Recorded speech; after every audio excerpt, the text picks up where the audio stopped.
Chamo-me João Ângelo Stadtmiller de Saldanha e Albuquerque Neves. Tenho 52 anos, vou fazer brevemente 53. Nasci em 1972 em Luanda.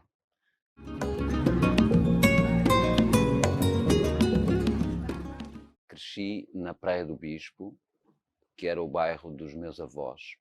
Sou filho de mãe portuguesa e pai angolano. E este estar entre mundos, de certa forma, foi algo que me marcou, como não podia deixar de ser, a minha infância, a minha adolescência. Acho que seria bom falar um pouco de como é que é ser angolano numa circunstância destas, percebendo que no tempo colonial as coisas funcionavam muito em função da cor da pele. E de certa maneira, como podem ver, eu tenho um tom de pele bem claro, até me dão de branco, mas na realidade sou mestiço. Filho de pai angolano, mestiço, e mãe portuguesa, branca. O que sou a esse nível deixo ao vosso critério.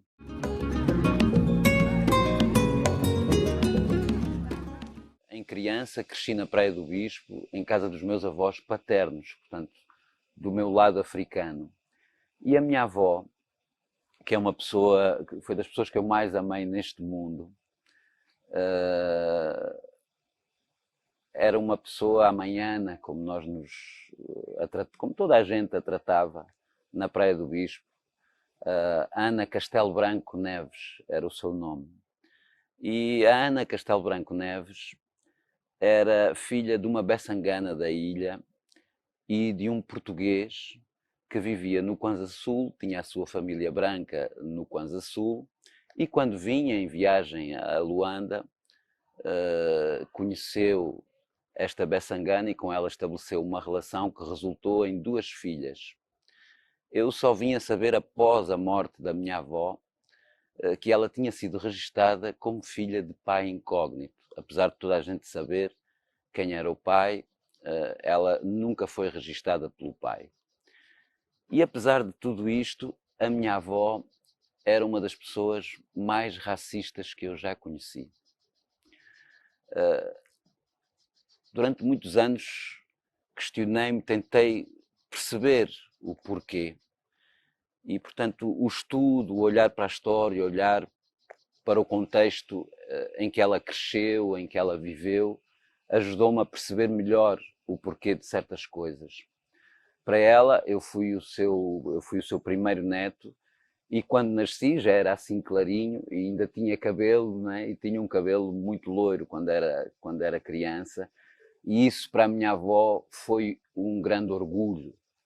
Era o sonho da velha ter um neto branco, e portanto ela levava-me em criança a todo o lado, tinha uma vaidade inusitada em mim e que eu penso que tinha a ver também um pouco com isso, com o facto de eu ter um tom de pele branco e o cabelo loiro, e isso deixava com muita vaidade.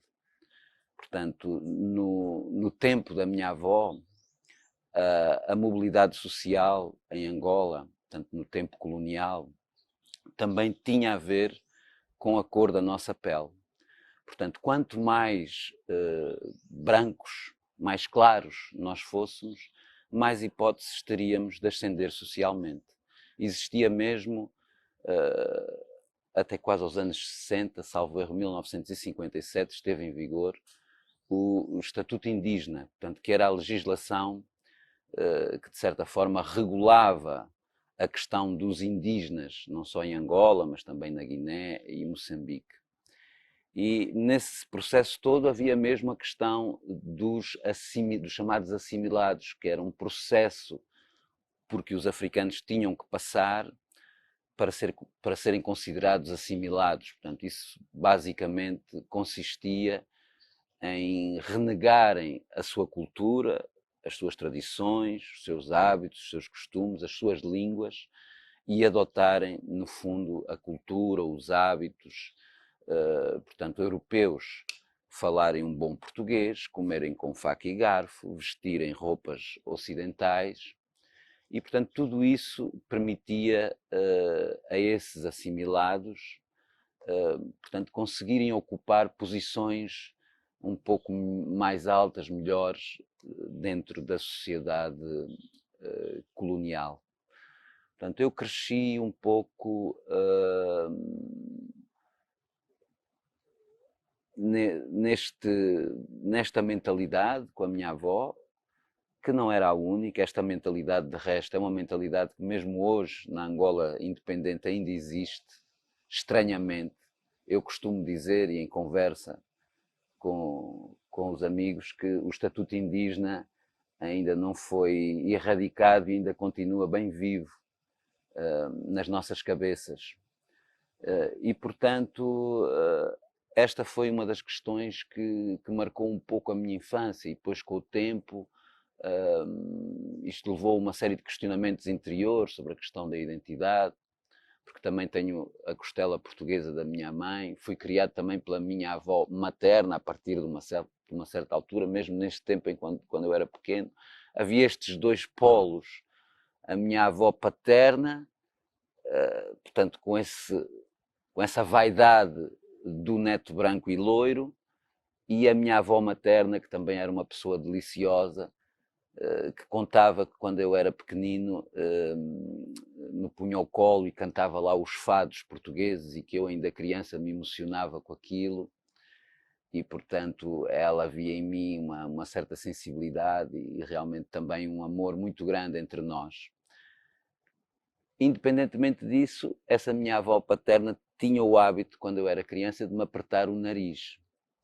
Apertava-me o nariz com receio que o nariz ficasse mais largo, porque eu, apesar de ser bastante claro, pronto, tenho os lábios grossos, tenho o nariz um bocadinho largo, e quando tinha cabelo, o meu cabelo era muito encaracolado. Portanto, ainda havia alguns traços que, de certa maneira, era preciso ir afinando.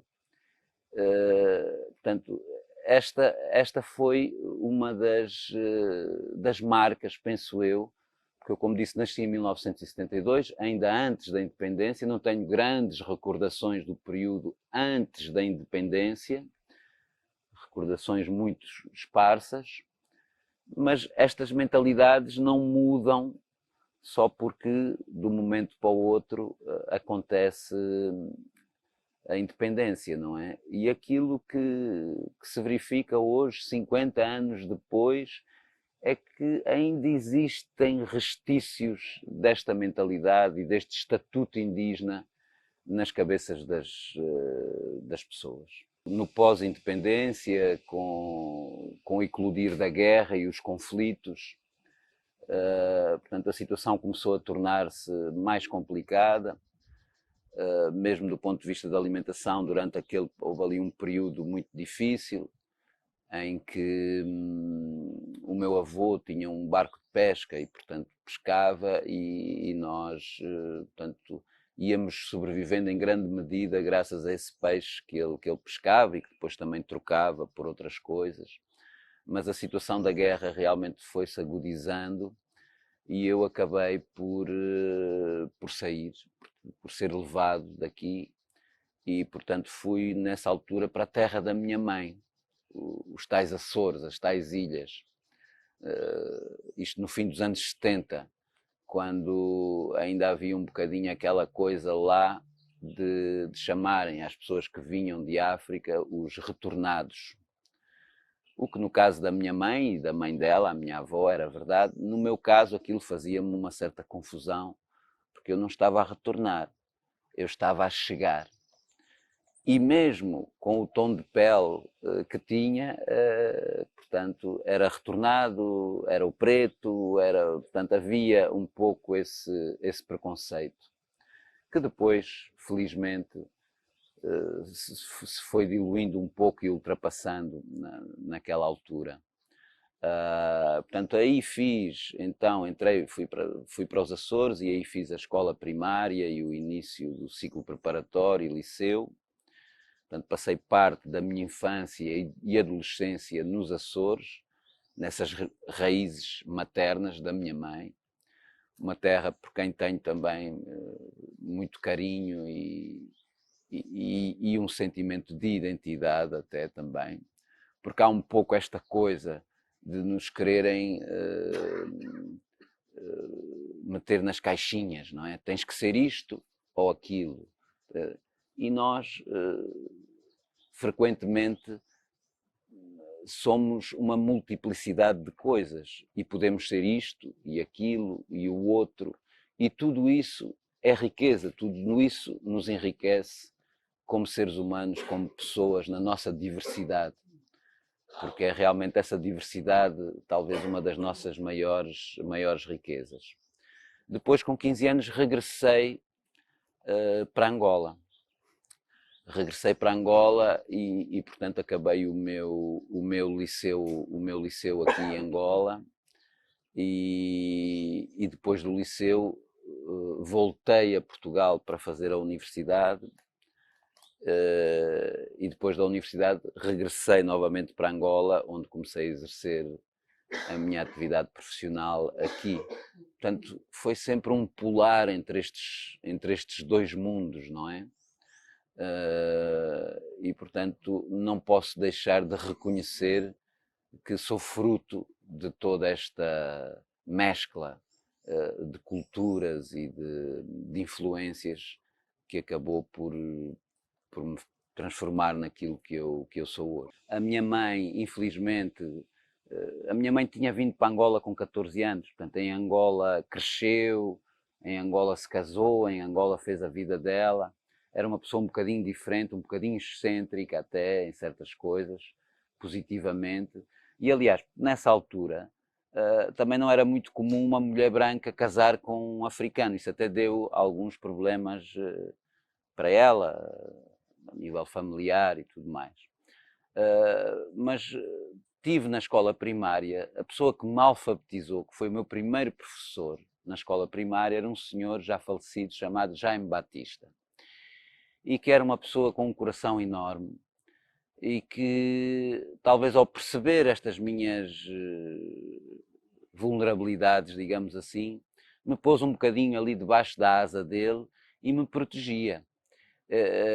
Ao ponto de eu, muitas vezes, ele tinha uma quintazinha, gostava de fazer a sua horta, e tinha uma quinta e eu, muitas vezes, ao fim de semana, nos tempos livres, ia ajudá-lo na quinta, e ele tinha duas coisas que eu adorava, inclusivamente até vejo que hoje, talvez hoje, por exemplo, estou a dedicar-me também à apicultura, às abelhas e tudo isso, e se calhar vem daí um bocadinho, porque ele criava abelhas, tinha colmeias e fazia criação de abelhas, até gozava comigo, porque ele ia ter com as abelhas sem fato, sem nada, e ele dizia-me que não, que a relação que tinha com eles, acho que também para alimentar um bocadinho o meu imaginário, depois agora em adulto vinha a perceber que se calhar eram abelhas sem ferrão, não é? Mas pronto, era a coisa dele. E tinha outro hobby, era um columbófilo, criava pombos.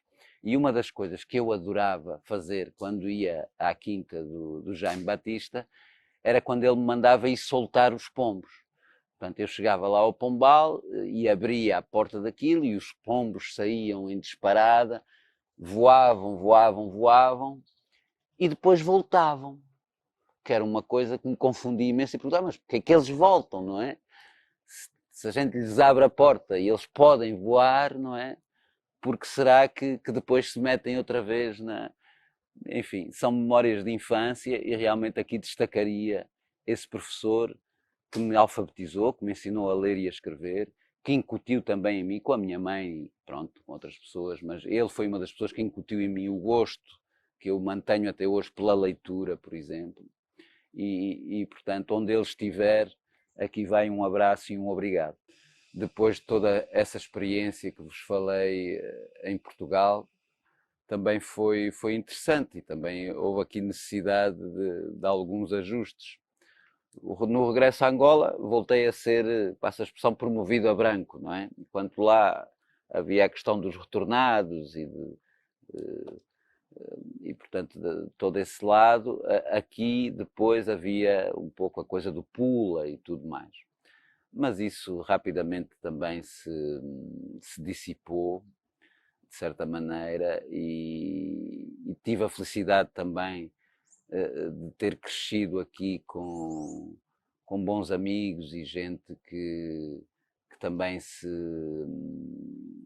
acabou por jogar um papel importante na construção da minha personalidade, malta do teatro, gente ligada à rádio, a tudo isso. E o regressar a Angola foi interessante, porque foi. Aí sim eu era um retornado. E era um retornado que estava a reencontrar coisas que eu até já tinha esquecido. Eu lembro-me em criança, por exemplo, de sonhar com certas coisas que depois já não tinha uma memória consciente delas e que vinha a perceber o que é que elas eram nesse regresso. Cheiros, toda uma, porque nós carregamos essas memórias quase que da pele quando partimos.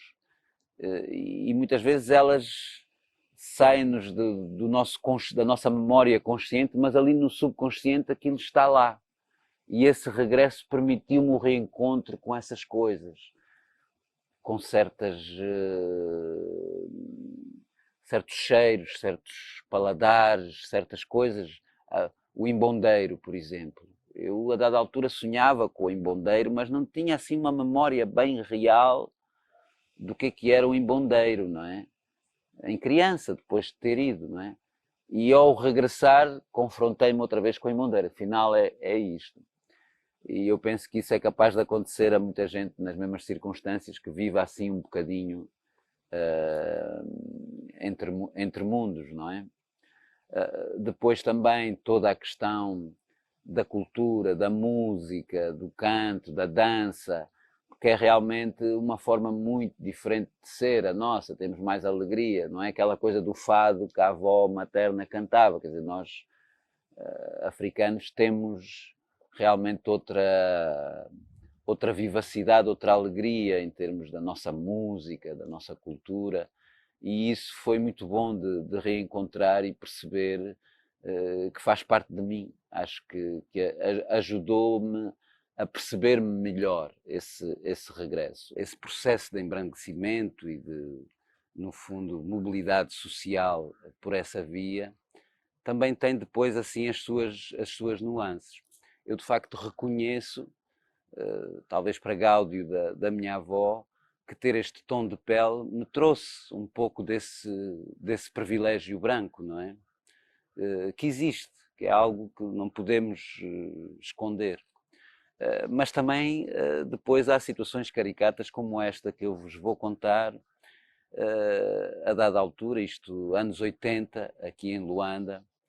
O meu pai trabalhou para uma empresa de petróleos francesa que era a ELF, na altura Elf Aquitaine. A Elf Aquitaine tinha um clube ali na Corimba, onde os franceses iam, tinham lá os barcos, iam pescar, iam velejar, tinha piscina, portanto iam ali passar os seus tempos livres. E o meu pai trabalhava lá, fazia a manutenção dos barcos, dos motores, dessas coisas. E, portanto, volta meia volta, fim de semana e tal, nós íamos. Eu também gostava bastante de vela.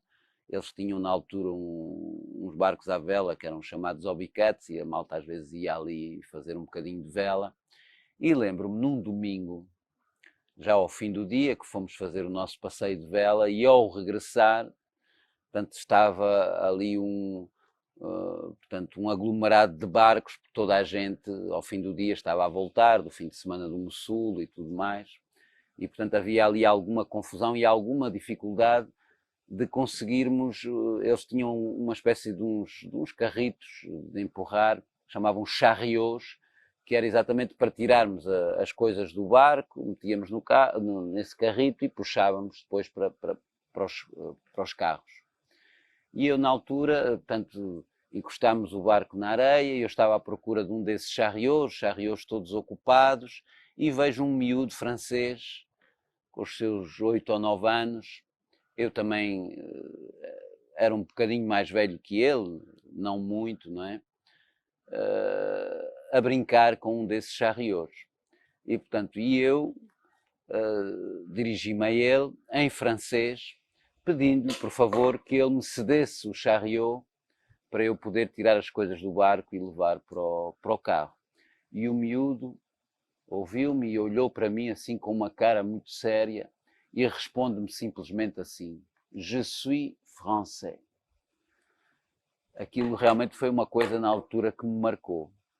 Eu reagi um pouco agressivamente com o miúdo, ele assustou-se, imediatamente me deu o chariot, mas aquela primeira reação realmente fez-me perceber que mesmo no privilégio branco também há graus de privilégio. E o facto de ser angolano, por si só, já me tornava, aos olhos daquele miúdo, que coitado, se calhar até nem tinha culpa nenhuma, é preciso perceber a mentalidade dos pais dele, porque aquilo não é dele, é-lhe incutido. Portanto, porque que ele tinha esse sentimento de que, só pelo simples facto de ser francês, portanto, isso já lhe daria toda a autoridade e todos os privilégios, e quem era eu para lhe estar a interromper a brincadeira com o chariot. São assim pequeninos episódios e pequeninas coisas, mas que ajudam a perceber um pouco, às vezes, certas dinâmicas que nós tínhamos aqui. De facto, a comunidade francesa, na altura, era uma comunidade que não se misturava, salvo algumas raras e honrosas exceções. De um modo geral, eles viviam bastante fechados entre eles, faziam as festas deles, não vinham às nossas, quer dizer, era uma coisa muito fechada. E, portanto, isto para dizer que mesmo nesse pós-independência ainda havia aqui ilhas dessa branquitude, não é?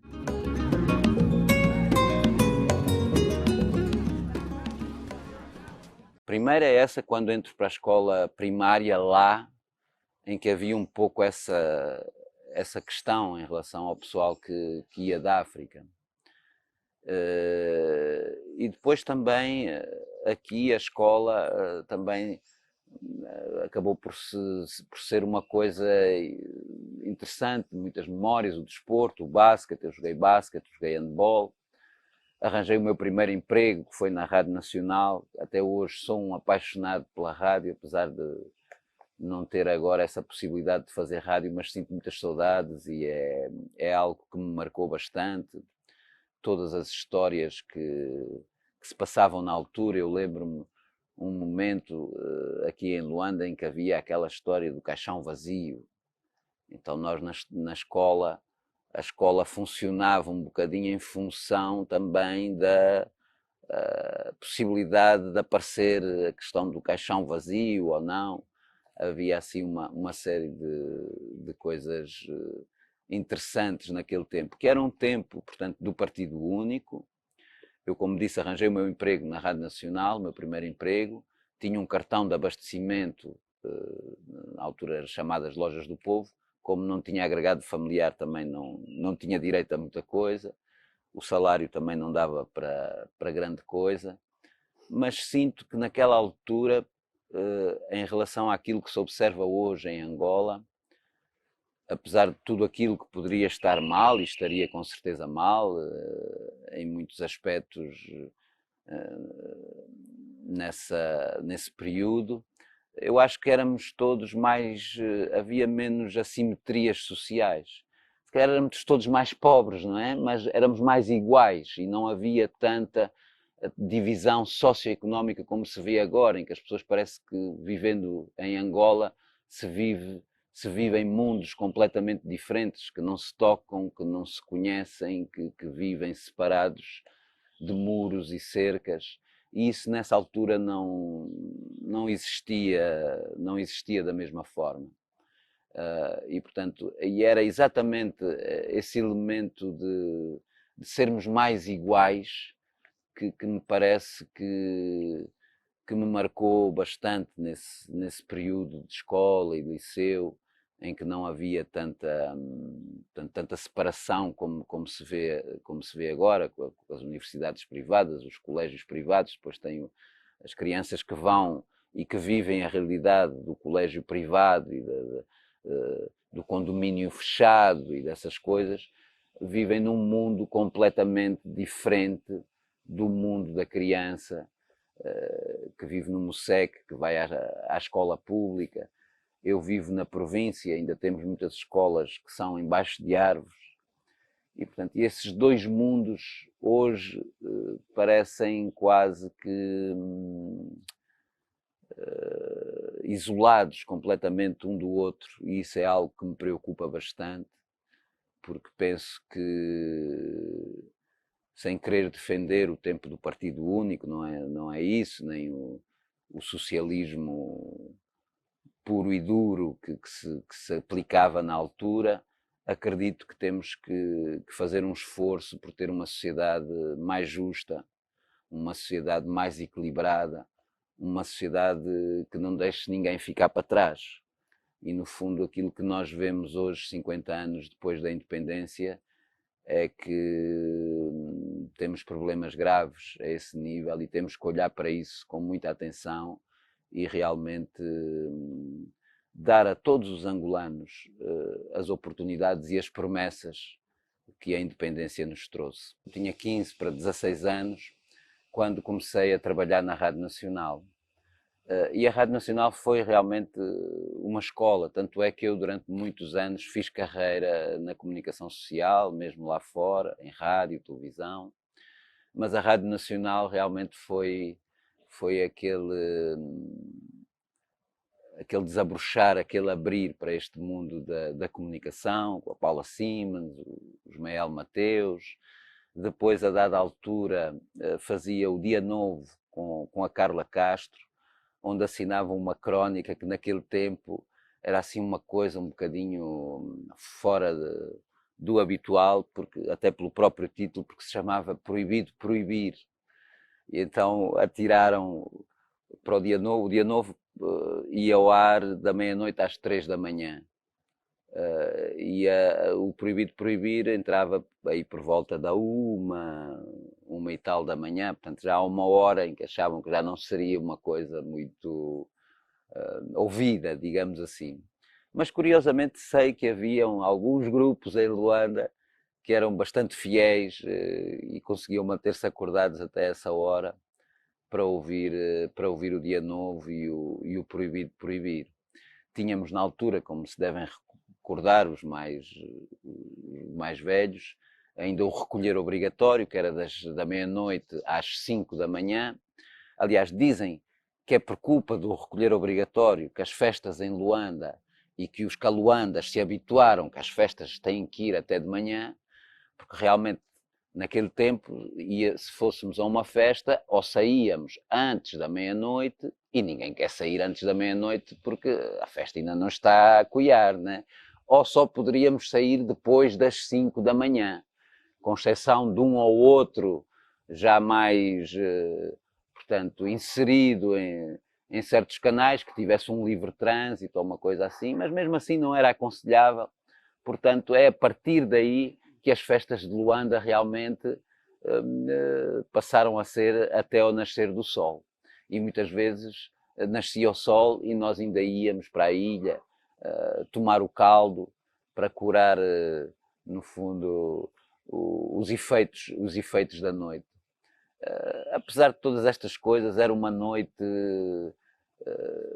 muito animada, muito saudável, muito positiva. Estou-me a lembrar aqui do Paralelo 2000, depois mais tarde o Pandemónio, que até foi uma discoteca criada perto daqui de onde estamos a fazer este depoimento, foi criada até por uns amigos meus, era um quintal de uma antiga casa e portanto tenho muitas saudades desses tempos em que realmente, apesar do recolher obrigatório, apesar de não haver muitas condições financeiras de tudo isso, nós vivíamos a vida e divertíamos e tínhamos uma sã convivência, uns com os outros. Isso realmente são memórias que nós não poderemos esquecer e que às vezes até fico, eu quando conto certas coisas aos meus filhos hoje, de como é que era no meu tempo, quando eu tinha a idade deles, eles até olham para mim assim com uma cara estranha, mas realmente era assim. Tínhamos que ir contornando o recolher obrigatório e passámos a habituar-nos a quando vamos para a farra, vamos mesmo farrar até o dia raiar. Eu acho que nós, apesar de tudo, tivemos uma vivência mais saudável e no meio de toda a confusão do pós-independência, de tudo isso, acho que havia, ainda há pouco falávamos nisso, mesmo nesta questão da noite e das festas, como não havia lojas onde se pudesse ir comprar assim livremente as coisas, quer dizer, um tinha um canal para conseguir a cerveja, o outro tinha um canal para conseguir o frango, o outro tinha um canal para conseguir qualquer coisa, e portanto quem tinha o canal de uma coisa depois também partilhava com os outros e havia esta troca, as próprias festas eram feitas por contribuições,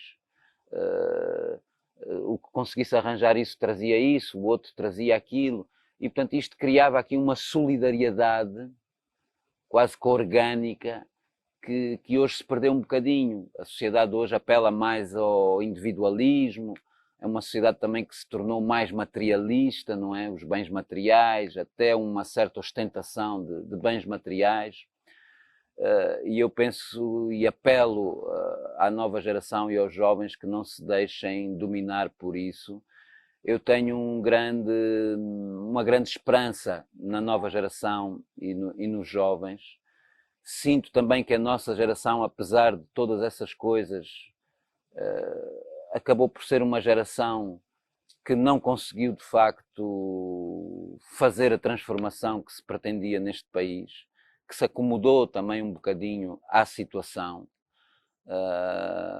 Acho que nesse aspecto temos que fazer um meia-culpa geracional, passo a expressão, e portanto deposito nos jovens de hoje a esperança de que eles consigam, portanto, fazer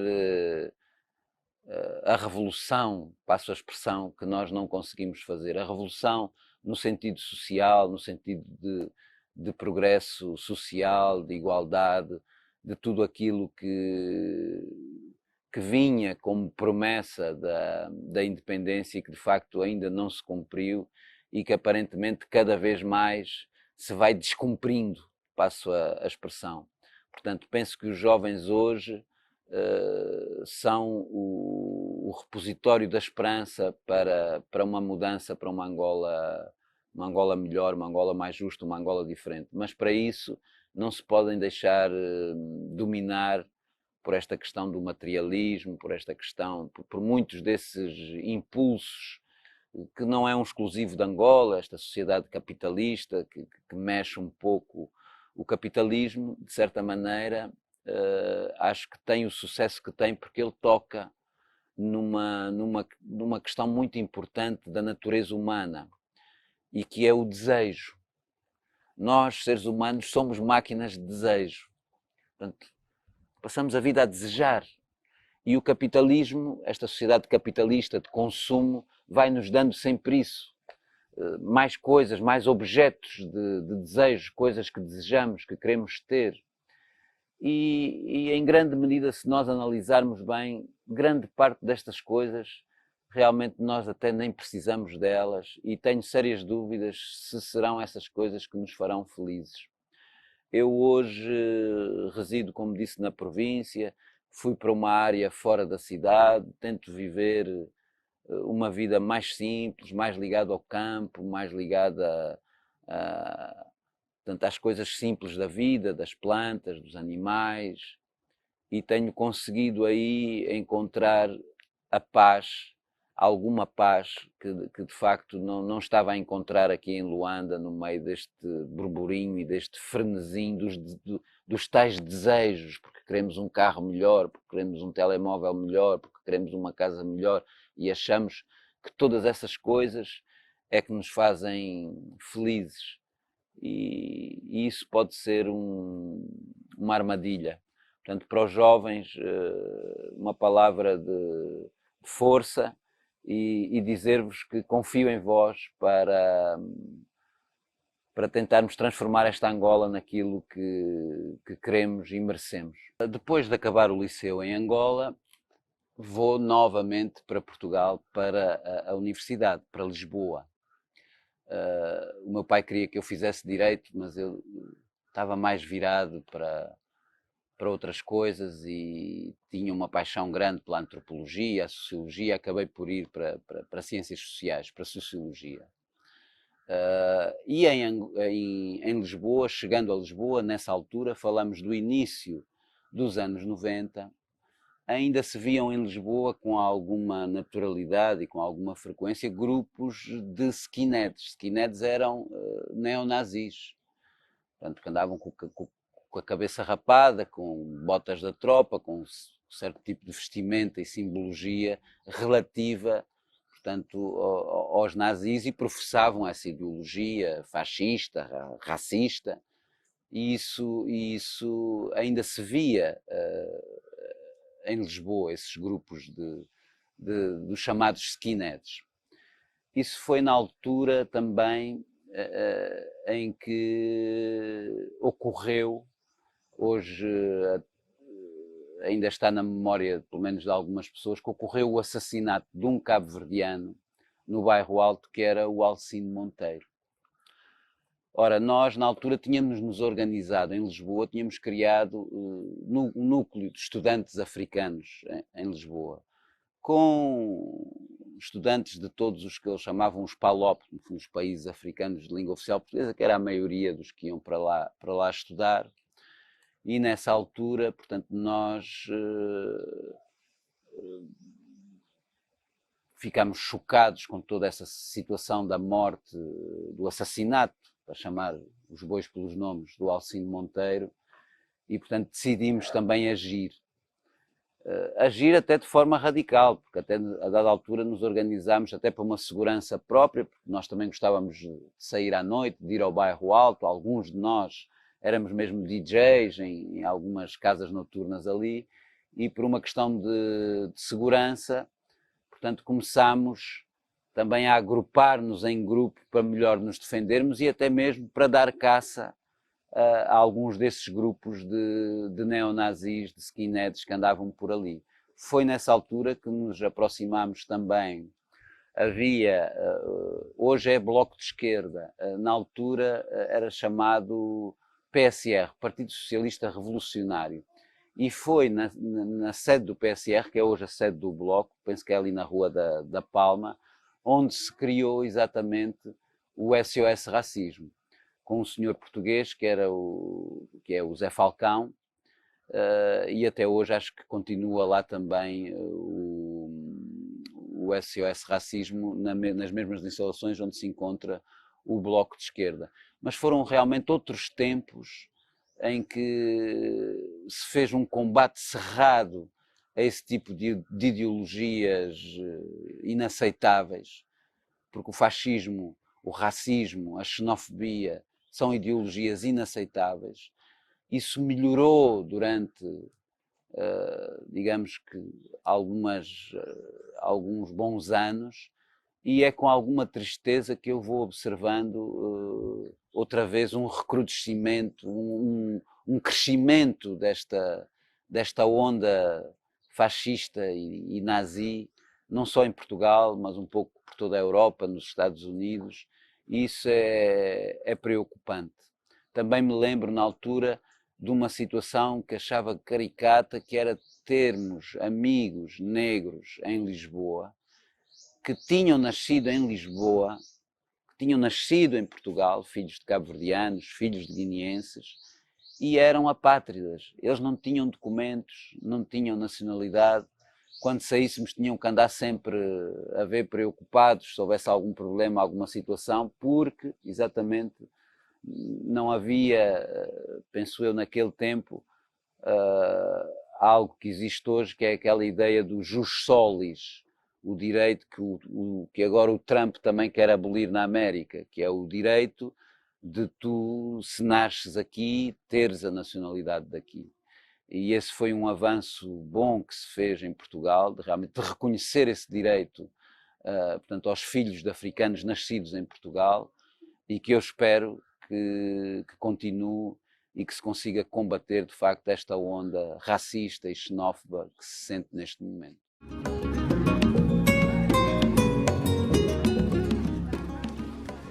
Então, depois da universidade, regresso a Angola, um pouco também com aquele espírito de vamos tentar dar um contributo, fazer alguma coisa.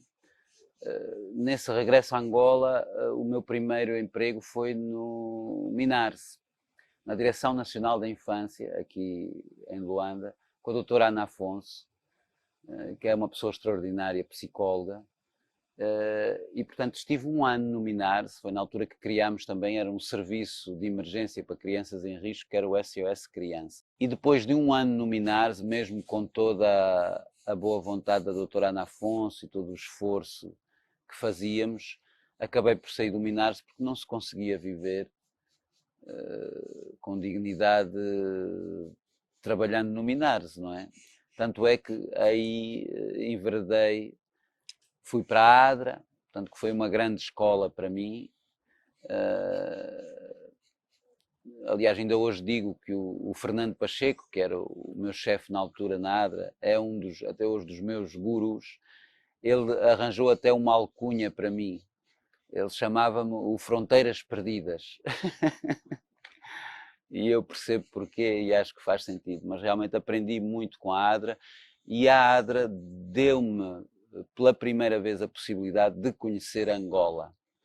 Porque até aí, mesmo no tempo da guerra, a crescer, na adolescência aqui e tudo mais, nós vivíamos fechados aqui em Luanda. A primeira vez que eu saí de Luanda foi na viagem de finalistas que viajámos para o Lubango. Fomos até ao Lubango de avião e fizemos lá o nosso coisa de finalistas. E foi a primeira vez que eu tive contacto com uma Angola fora de Luanda, porque nós só conhecíamos Luanda, vivíamos praticamente limitados a esta área geográfica de Luanda.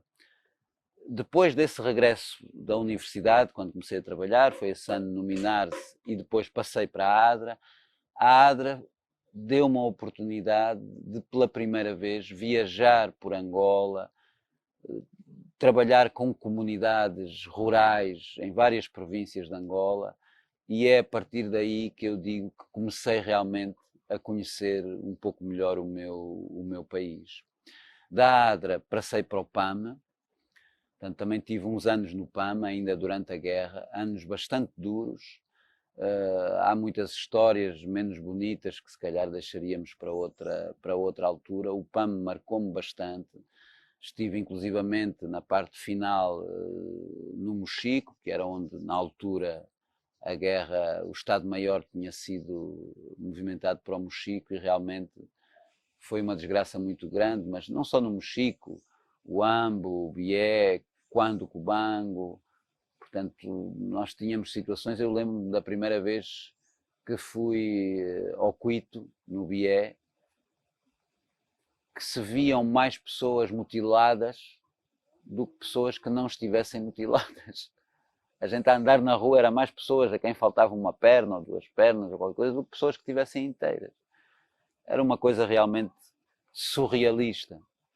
Ao ponto de nós até, lembro-me no AMBO ainda com a ADRA, de estarmos lá numa altura em que a UNITA cercou o AMBO e começou a flagelar o AMBO, e estivemos nisso. Nós tínhamos abrigado na cave, na casa de um amigo que tinha cave, estávamos na cave, e depois de uns dias naquilo eles decidiram fazer uma festa, no meio da guerra e do flagelamento. Também quem vive sempre em guerra, a guerra torna-se quase que a normalidade. Então, para mim, que tinha vindo de Luanda, aquilo era tudo muito surreal, não é? Mas o pessoal lá arranjaram cerveja e tal, e naquela cave, no meio dos flagelamentos, fizeram uma festa, que é uma coisa dos momentos mais surreais que eu acho que vivi nessas circunstâncias. E, portanto, do PAM passei para a USAID, estive também na USAID, novamente cá em Luanda, e depois de aí, porque Luanda realmente estava-se a tornar uma cidade muito complicada e já muito trânsito, muito stress, tive a oportunidade de ir trabalhar para o Sul, foi quando me mudei, já há cerca de 20 anos, um pouco mais de 20 anos, para o Lubango. A minha esposa, de resto, é do Lubango, então também ajudou nisso o facto dela ser de lá.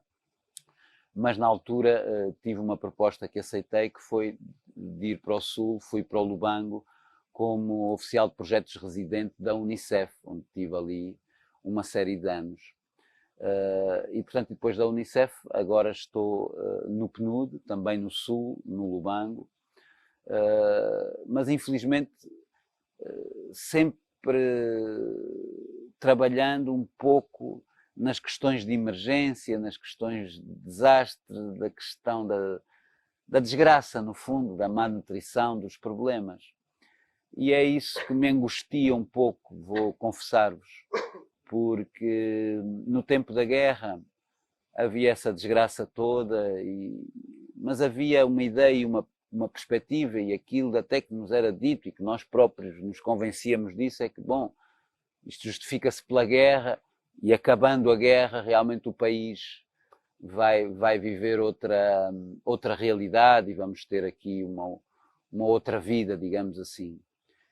E hoje, em 2025, portanto, 23 anos envolvidos da paz, infelizmente em Angola, nós continuamos a ter pessoas a morrer à fome, continuamos a ter taxas de má nutrição infantil enormes, uma mortalidade infantil altíssima, problemas de toda a ordem, que eu julgava que por esta altura já não estivéssemos a viver.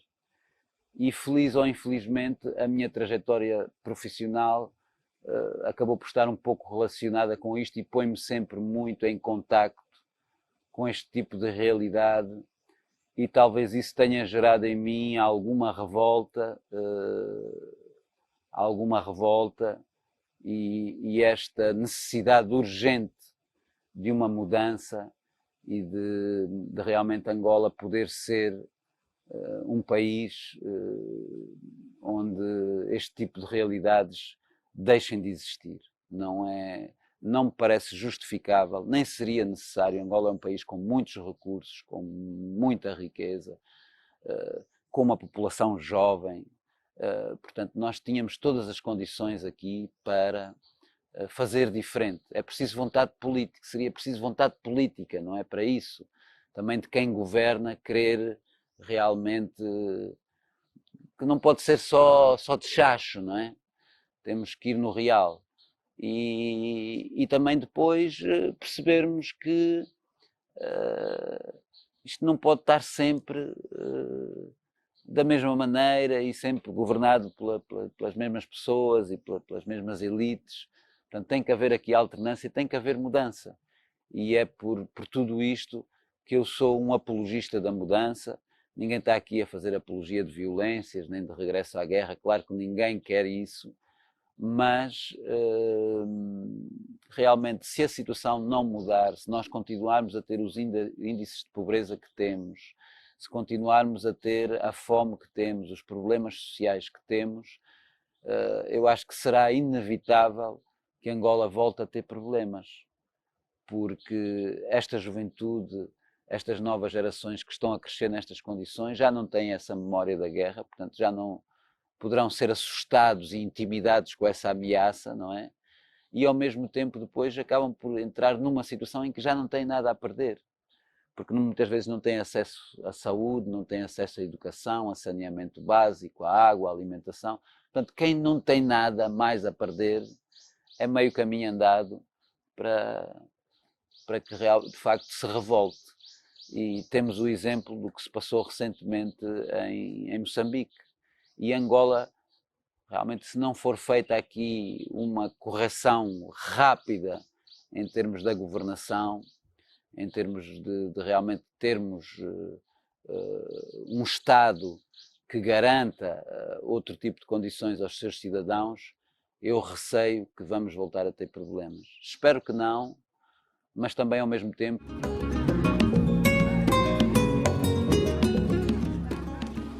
A mensagem para os jovens e para o futuro de Angola é uma mensagem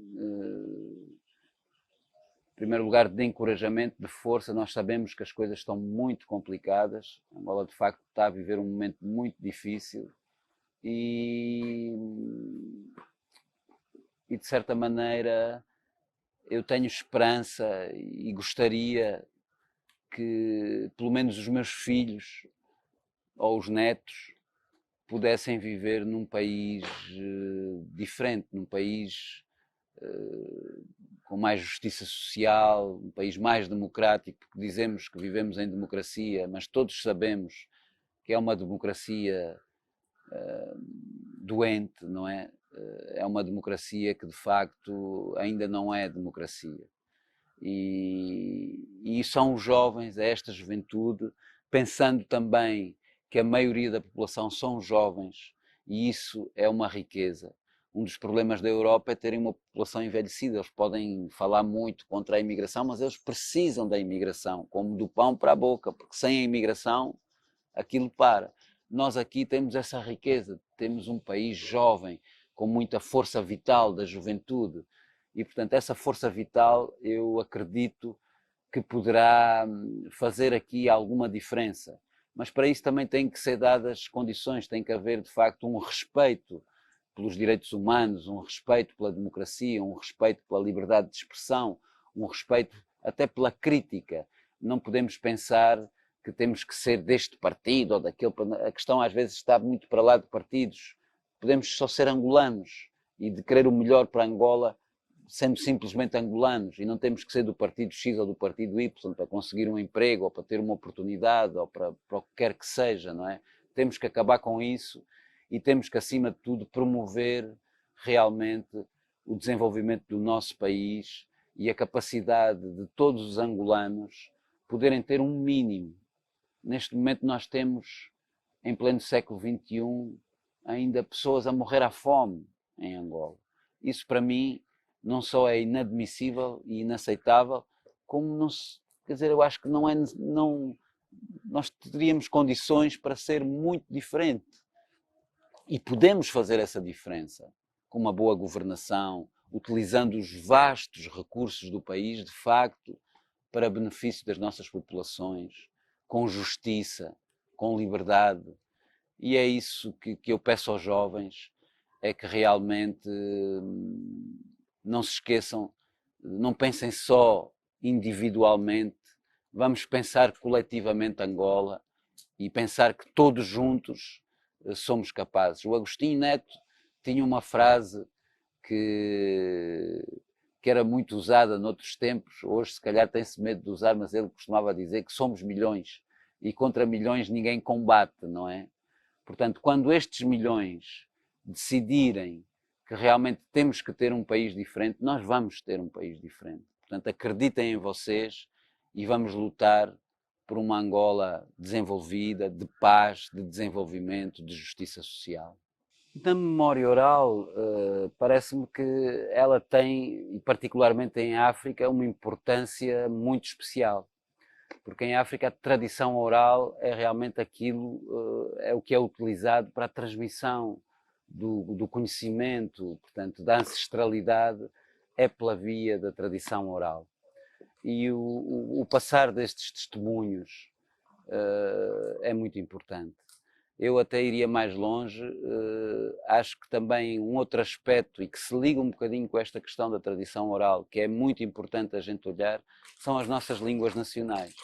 Também muitas vezes são um pouco desprezadas, não temos um sistema escolar que integre as línguas nacionais, mesmo esses valores muitas vezes mais ligados a essa ancestralidade e tudo isso acabaram por se ir perdendo e sendo substituídos por esta coisa da sociedade de consumo e do capitalismo, e portanto é chave para nós resgatarmos, no fundo, esses conhecimentos e essa ancestralidade que vem pela tradição oral, e depois, como vocês estão a fazer, também aproveitarmos para registar, em relação àqueles mais velhos que ainda aqui andam antes de se irem embora, registarmos também aquilo que poderão ser os seus depoimentos, a sua visão, as suas experiências, como é que eles viveram e veem a história, e isso que fique também como legado, como um documento oral para as novas gerações, de forma a que eles também ouçam de nós aquilo que foram as nossas vivências e as nossas percepções, não é? Portanto, parece-me que o trabalho que vocês estão a fazer é muito importante, continuem, e faço-vos um desafio de fazerem depois um segundo documentário em língua nacional também, e com histórias e tradições com base na nossa ancestralidade e nas línguas nacionais. É um desafio que vos deixo.